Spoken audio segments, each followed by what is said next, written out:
Orphans hold a very special position in literature. Their stories are the underdog stories of success or tragedy, stories that we adore, and they can also be pretty ridiculous. Margaret Atwood's 2004 satirical piece, Orphan Stories, dissects the orphan archetype in literature to challenge the traditional, sympathetic view on orphans.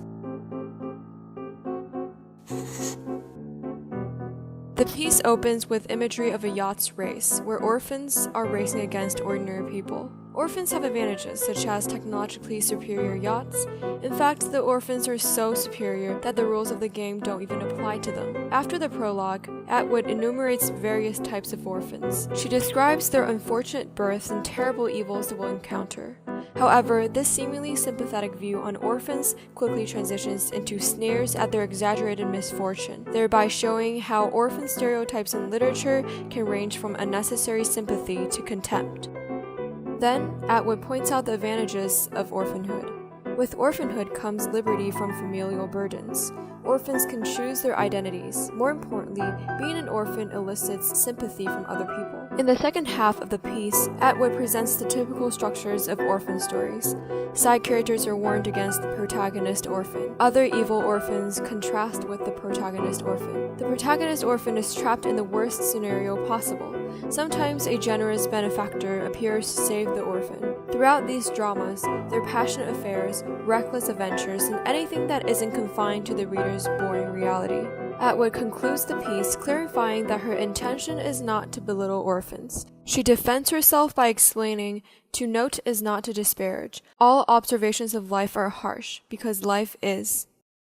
For a first-time reader, the most striking stylistic devices in orphan stories are repetition and a synonym. Often used back-to-back, repetition and a synonym help Atwood create a synergetic effect that reinforces her observations.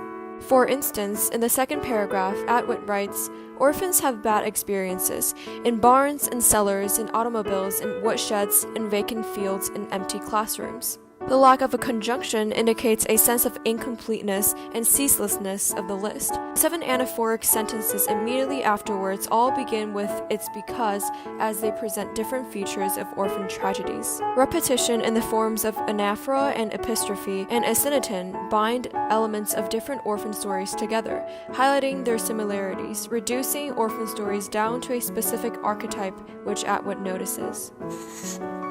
While many readers may misinterpret this prose as an attack on orphans in real life, the piece actually only focuses on fictional orphans. We know this from the impressively long list of allusions to famous orphan stories peppered on the piece. The imagery of orphans lining up for their gruel is an obvious allusion to Charles Dickens' Oliver Twist. Other allusions are more subtle. Atwood mentions the famous first sentence of Herman Melville's Moby Dick, "Call me Ishmael," a biblical name that later came to symbolize orphans and outcasts. Allusions to other famous protagonists such as Captain Nemo of 20,000 Leagues Under the Sea strengthens her argument that the status of orphanhood in literature is an opportunity to become an iconic character.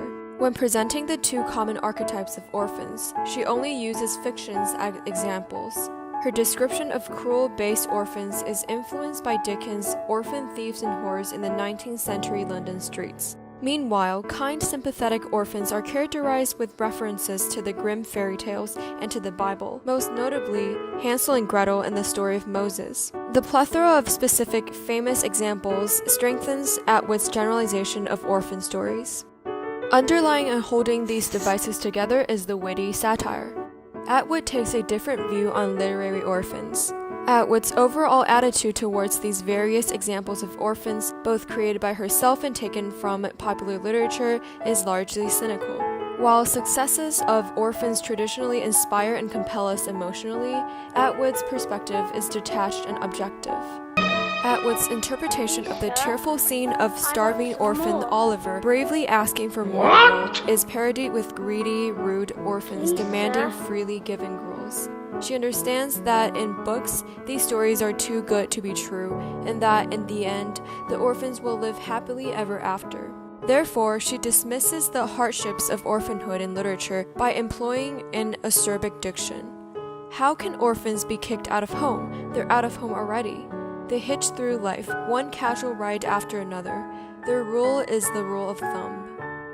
Instead, she focuses on the generally successful endings of orphan stories and the love they inspire. She rejects sentimentality and poses a more realistic, relevant question. Why doesn't anything of interest happen to us, coddled as we are? Why do the orphans get all the good lines?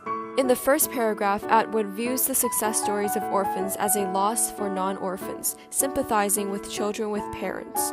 To Atwood, orphanhood in literature is not a tragedy, but a privilege for the characters, a ground to build up a dream story. It's at first difficult to analyze this piece due to the overwhelming amount of sarcasm and subtleties. However, it is these qualities that make Atwood's writing so powerful and clever. In the end, Atwood presents a fresh observation on orphan stories, one that is grounded, humorous, and insightful.